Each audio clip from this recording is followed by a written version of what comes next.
मृत्यु के 24 घंटे बाद आत्मा अपने घर क्यों लौटती है? दोस्तों, गरुड़ पुराण में बताया गया है कि जब किसी की मृत्यु होती है तो उसकी आत्मा 24 घंटे बाद अपने घर दोबारा से आती है। दोस्तों, मृत्यु एक ऐसा सत्य है जिससे कोई बच नहीं सकता है, नहीं इसको टाला जा सकता है। जब किसी की मृत्यु होती है तो उसकी आत्मा भौतिक शरीर से निकलकर सूक्ष्म रूप में उस स्थान पे घूमती रहती है जहां उसने अपने जीवन में अंतिम समय बिताया है, जहां उसकी आत्मा शरीर को त्यागा है, क्योंकि वह अपने सांसारिक मोहमाया में उलझा रहता है। दोस्तों, उसे यह आभास नहीं होता है कि वह इस संसार से भौतिक शरीर को त्याग दिया है। आत्मा को अपने प्रियजनों का मोह सताने लगता है। उसका परिजन उसके मन अपने ओर आकर्षित करता रहता है। मित्रों, आत्मा फिर से अपने शरीर में प्रवेश करने की कोशिश करता है। उसे यह आभास नहीं होता है कि वह इस संसार को त्याग दिया है। उसे इस संसार को त्यागना बहुत कष्टदायक होता है। दोस्तों, फिर यमदूत या देवदूत उसके कर्मों के हिसाब से उसकी आत्मा लेने आता है। आत्मा को 24 घंटे के अंदर यमराज के सामने प्रस्तुत दिया जाता है, जहां उसके कर्मों का लेखा जोखा चित्रगुप्त करते रहता है। उसके कर्मों के लेखा जोखा करने के बाद आत्मा को फिर से यमदूत 24 घंटे के बाद धरती पर छोड़ दिया जाता है, जहां उसके परिवारजन उसे बुलाता रहता है। यह यात्रा आत्मा के कर्मों के अनुसार बहुत कष्टदायक या प्रेरणादायक होता है। दोस्तों, गरुड़ पुराण, जो हिंदू धर्म के 18 महापुराणों में से एक है, इस पुराण में मनुष्य जन्म मरण से लेकर आत्मा से जुड़ी सारी बातों का विस्तृत रूप जानकारी दिया गया है। तो आइए शुरुआत करते हैं गरुड़ पुराण की उस ज्ञानवर्धक प्रस्तुति को कि मनुष्य के मरने के बाद उसके आत्मा 24 घंटे बाद अपने घर क्यों लौटता है। नमस्कार मित्रों, स्वागत है हमारे इस चैनल गीता गुरु ज्ञान पर। दोस्तों, गरुड़ पुराण की इस ज्ञानवर्धक प्रस्तुति में आप खो जाएं, उससे पहले हम आपको बता दें कि इस वीडियो को आधा अधूरा देखने की गलती बिल्कुल भी नहीं करें, क्योंकि यह गरुड़ पुराण की रहस्यमय प्रस्तुति है। इसे सुनने के बाद आपके जीवन से जुड़ी मृत्यु का डर, समस्त लोभ, क्रोध, मोह खत्म होगा।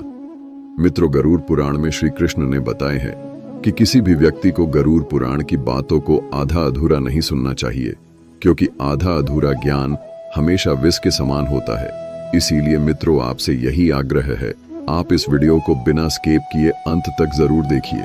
साथ ही इस वीडियो को एक लाइक करके चैनल को अवश्य सब्सक्राइब कर लीजिए। और हाँ दोस्तों, कमेंट बॉक्स में जय श्री कृष्ण लिखकर ईश्वर को आप अपना आभार व्यक्त जरूर कर दीजिए। इससे आपके जीवन से जुड़ी समस्त दुखों का अंत होगा और जीवन खुशहाल रहेगा। आइए दोस्तों जानते हैं।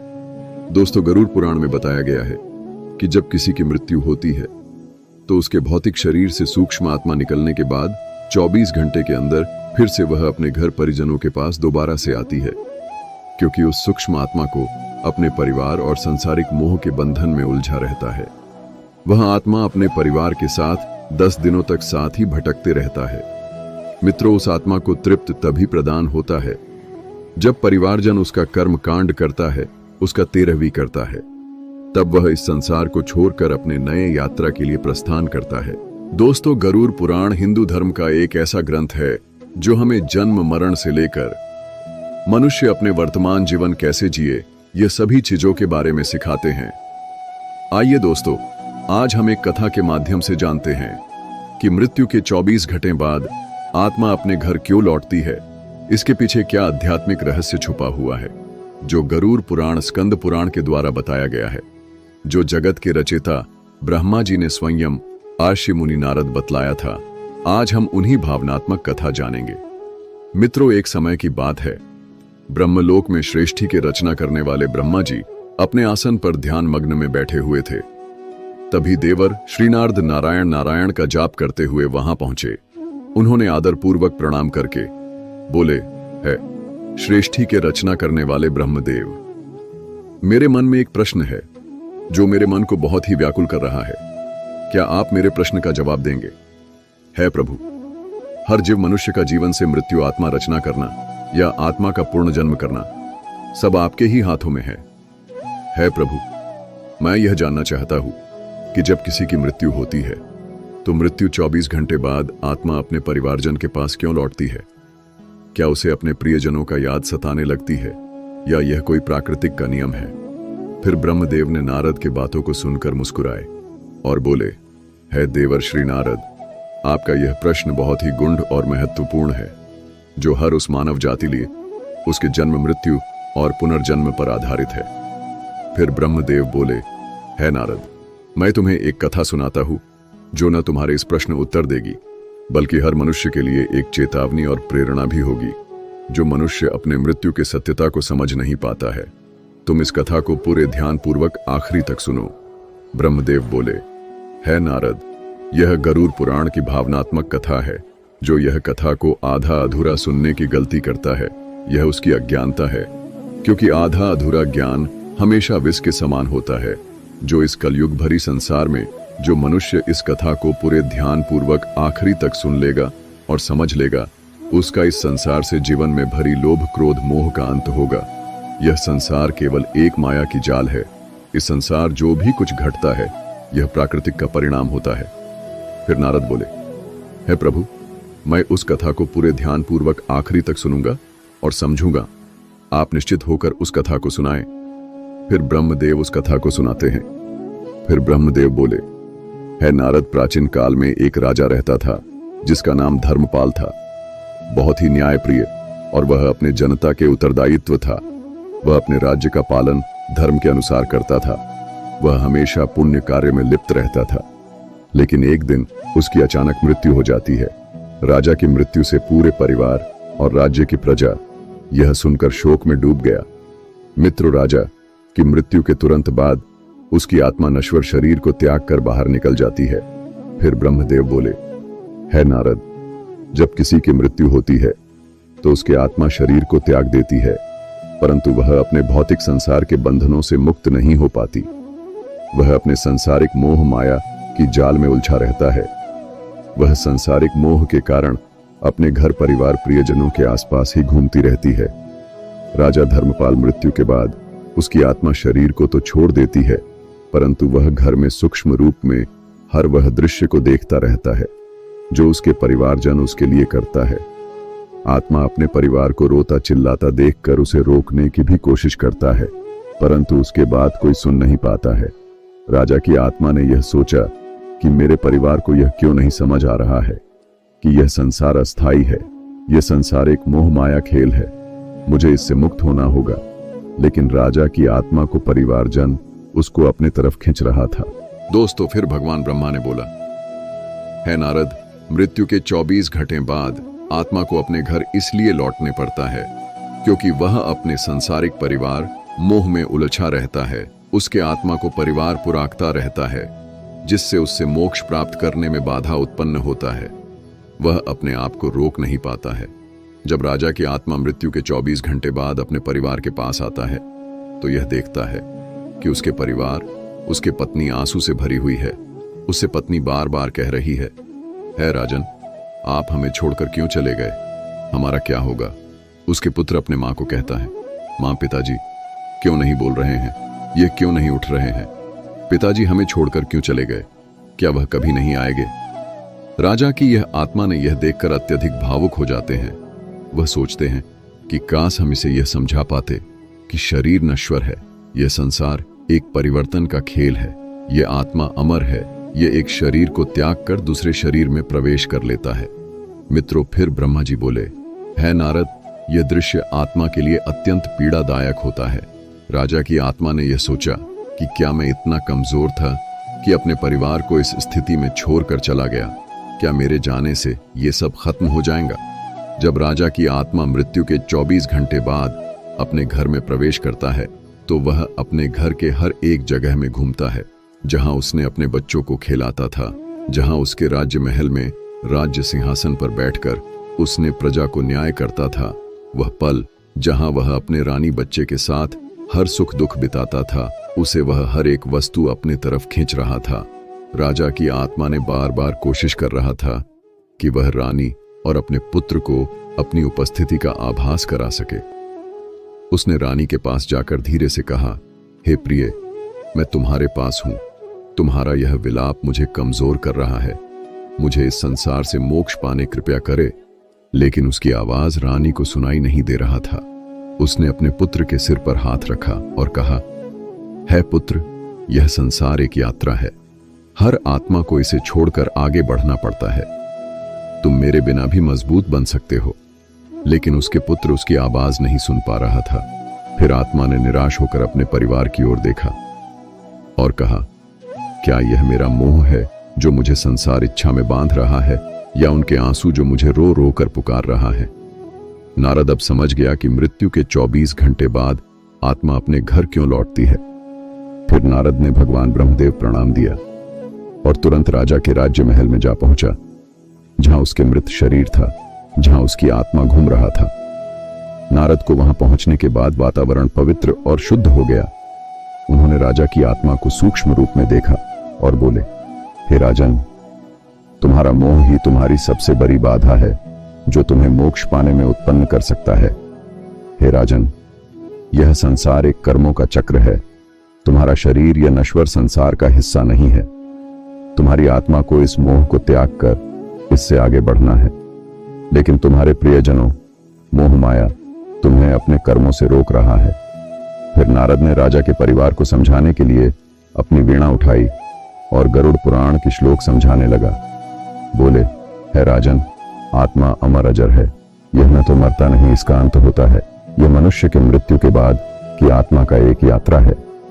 जिसने इस संसार में जन्म लिया है उसे एक न एक दिन संसार को छोड़कर सभी को जाना है। मृत्यु केवल एक नाटक है। यह आत्मा का मोक्ष पाने की प्रक्रिया है। रानी और राजा के पुत्र ने नारद की बातों को सुनकर कर शांत हुआ।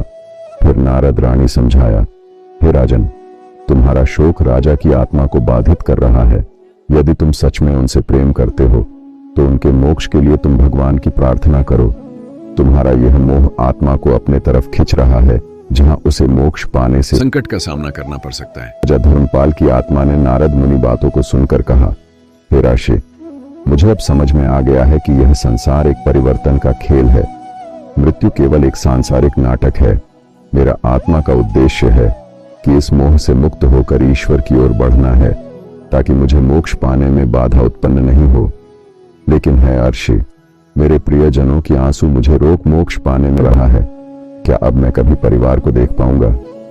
मित्रों, फिर नारद मुनि ने मुस्कुराते हुए कहा, हे राजन, तुमने अपने जीवन में जो प्रेम और आदर कमाया है वह हमेशा इस संसार में तुम्हारे परिवार के साथ रहेगा। तुम उन्हें सूक्ष्म रूप से देख सकते हो, लेकिन अब तुम्हें अपनी यात्रा शुरू करनी होगी। राजा की आत्मा ने अपने परिवार को अंतिम बार देखा। उसने रानी और पुत्र के सिर पर हाथ रखने की कोशिश की, पर वह नहीं हुआ। आत्मा ने कहा, हे प्रिय, तुम्हारे आंसू मुझे रोक रहे थे, लेकिन तुम्हारे मन की शांति मुझे इससे मुक्त कर दिया। मेरा प्रेम हमेशा तुम्हारे साथ रहेगा। अब तुम मुझे विदाई करो। रानी ने रोते हुए कहा, हे स्वामी, मैं अब समझ चुकी हूं कि यह संसार केवल एक अस्थाई पड़ाव है। यह एक परिवर्तन का चक्र है। मैं आपको रोकूंगी नहीं। मैं आपके आत्मा के शांति के लिए ईश्वर से प्रार्थना करूंगी। फिर नारद बोले, हे आत्मा, अब तुम संसारिक और भौतिक मोह को त्याग कर तुम अपने मोक्ष की यात्रा के लिए प्रस्थान करो। यह शरीर संसार नश्वर अंग है। तुम अब अपने परिवार का मोह को त्याग करो। अब आत्मा नारद की बातों को सुनकर कहा, है अर्षि, मुझे आपके बातों का ज्ञान प्राप्त हुआ। अब हम यह संसारिक बंधनों से मुक्त होकर अपने कर्मों का फल भोगने और मोक्ष प्राप्त करने के लिए आगे बढ़ूंगा। आप मुझे आशीर्वाद दो। मित्रों, अब नारद ने राजा के परिवार को समझाया कि, है राजन, आत्मा के मोक्ष पाने लिए तुम्हें उसका कर्म कांड करना होगा, उसका तेरहवीं करना होगा, ताकि उससे मोक्ष प्राप्त हो सके, उसे इस संसार से मोक्ष की प्राप्ति हो सके। फिर नारद बोले, हे राजन, उसकी शांति के लिए तुम्हें गरुड़ पुराण की पाठ करवाना होगा, पूजा अनुष्ठान करवाना होगा। पिंडदान और श्राद्ध से आत्मा को तृप्ति प्रदान होती है। यह कर्म आत्मा के मोक्ष पाने का रास्ता बनता है, जिससे उसकी आत्मा भटकती नहीं है।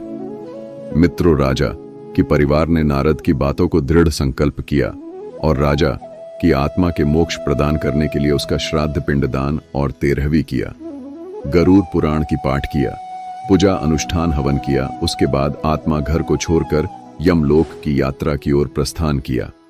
वह हमेशा के लिए परिवार से अलविदा हो गया। दोस्तों, यह कथा हमें यह प्रेरणा देती है कि मृत्यु केवल एक जीवन की यात्रा है। हमारा आत्मा अमर अजर होता है, वह कभी भी नहीं मरता है। मनुष्य की मृत्यु के 24 घंटे बाद आत्मा अपने घर इसलिए लौटती है क्योंकि उसके परिवारजन उसे बुलाता रहता है। परिवार को रोना चिल्लाना उसे बहुत व्याकुल करता रहता है। उसे यह समझना इतना आसान नहीं होता है कि वह इस नश्वर संसार त्याग दिया है। यह समय आत्मा के लिए बहुत ही कष्टदायक होता है। दोस्तों, यह संसार केवल एक परिवर्तन का चक्र है। मित्रों, गरुड़ पुराण हमें सिखाता है, यह जीवन हमारे कर्मों का फल है। यह ग्रंथ हमें यह समझने की प्रेरणा देता है, हर जीव प्राणी का जीवन नश्वर है। जो मनुष्य जीव प्राणी जन्म लिया है, उसे इस संसार से मुक्त होकर ईश्वर में लीन होना है। मित्रों, गरुड़ पुराण हिंदू धर्म के महान ग्रंथ में से एक है। यही हमारे जीवन को सही दिशा में चलने का ज्ञान देता है, जो हमें यह सिखाता है मनुष्य का जन्म मृत्यु केवल सांसारिक बंधन का मोह है। यह ग्रंथ न केवल जीवन और मृत्यु के रहस्यों के बारे में बतलाता है, बल्कि यह भी समझाता है कि मनुष्य अपने जीवन को किस प्रकार सही दिशा में ले जाके जीवन को बेहतरीन बना सकता है। मित्रों, गरुड़ पुराण हिंदू धर्म का वह ग्रंथ है जो मनुष्य के जन्म मरण से लेकर वर्तमान जीवन कैसे जिए, इन सभी चीजों के बारे विस्तार बतलाता है। दोस्तों, जीवन एक दुर्लभ अवसर है जिसे हम सही दिशा में ले जाकर आत्मा को मोक्ष की ओर अग्रसर कर सकते हैं। मनुष्य की मृत्यु के 24 घंटे बाद आत्मा अपने परिवारजन के इसीलिए आती है क्योंकि वह अपने परिवार के साथ कुछ दिन सूक्ष्म होकर रह सके। जब आत्मा का 13वीं संस्कार होता है तो वह इस संसार को मुक्त होकर वह अपनी अंतिम यात्रा पर प्रस्थान करता है। धन्यवाद दोस्तों। गरुड़ पुराण के द्वारा सभी बतलाए गए बातों को अवश्य ध्यान में रखें और सत्य की राह पे चले। यह संसार एक मोह माया की छाल है। इससे जीवन में होने वाले मुक्ति में बाधा उत्पन्न होता है। आप अपने जीवन को सत्य धर्म की ओर अग्रसर करें, जिससे आने वाले जीवन अत्यंत सुखद और प्रेरणादायक हो। और हाँ दोस्तों, वीडियो अच्छा लगा तो इस वीडियो को लाइक करके कमेंट में जय श्री कृष्ण जरूर लिख दीजिए और हमारे इस चैनल गीता गुरु ज्ञान को अवश्य सब्सक्राइब कर लीजिए ताकि हर एक नया वीडियो आप तक तुरंत पहुंचे। धन्यवाद। हर हर महादेव। ओम नमः शिवाय। राधे राधे।